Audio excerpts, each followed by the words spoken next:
ഫീൽഡിന്റെ most important ആയിട്ടുള്ള 5 points നമുക്ക് ഡിസ്കസ് ചെയ്യാം. ഫസ്റ്റ് പ്രോപ്പർട്ടി എന്ന് പറയുന്നത് രണ്ട് ചാർജസ് ആണ് ഉള്ളത്, positive charge and negative charge. Positive ചാർജിന് ഫീൽഡ് ലൈൻസ് ഉണ്ടാവുക എപ്പോഴും ഔട്ട്വേർഡ് ആണ് ഉണ്ടാവുക. അതേസമയം നെഗറ്റീവ് ചാർജിൽ എപ്പോഴും ഇൻവേർഡ് ആണ് ഉണ്ടാവുക.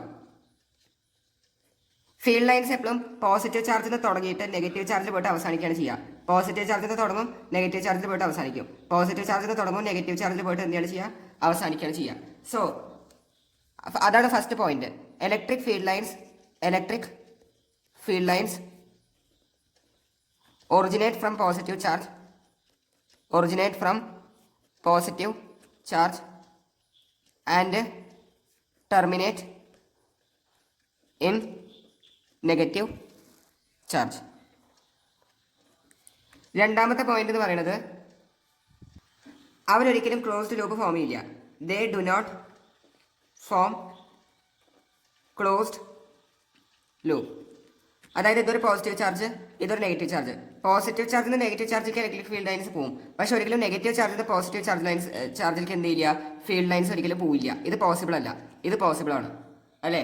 ഇങ്ങനെ പോയി കഴിഞ്ഞാൽ അവിടെ ഒരു ക്ലോസ് ലൂപ്പ് ഫോം ചെയ്തു നമുക്ക് പറയാം. പോസിറ്റീവ് ചാർജിൽ നിന്ന് നെഗറ്റീവ് ചാർജിലേക്കും നെഗറ്റീവ് ചാർജിൽ നിന്ന് പോസിറ്റീവ് ചാർജിലേക്കും ഫീൽഡ് ലൈൻസ് പോയി കഴിഞ്ഞാൽ അവിടെ ക്ലോസ് ലൂപ്പ് ഫോം ആയെന്ന് പറയാം. പക്ഷെ ഇവിടെ എന്ത് ഫോം ചെയ്യില്ല, നെഗറ്റീവ് ചാർജിൽ നിന്ന് പോസിറ്റീവ് ചാർജിലേക്ക് ഫീൽഡ് ലൈൻസ് പോകില്ല. അത് കാരണം അവർ ക്ലോസ് ലൂപ്പ് ഫോം ചെയ്യില്ല.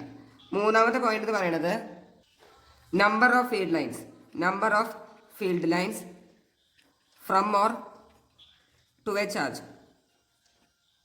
is directly proportional to magnitude of charge. അതായത് ഇപ്പം എൻ്റെ രണ്ട് ചാർജസ് ഉണ്ട്, ഒരു പ്ലസ് ക്യൂ ചാർജും ഒരു പ്ലസ് 2q ചാർജും.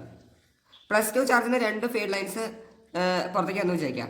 അങ്ങനെയാണെങ്കിൽ പ്ലസ് 2q ചാർജിന് 4 ഫീൽഡ് ലൈൻസ് പുറത്തേക്ക് വരും.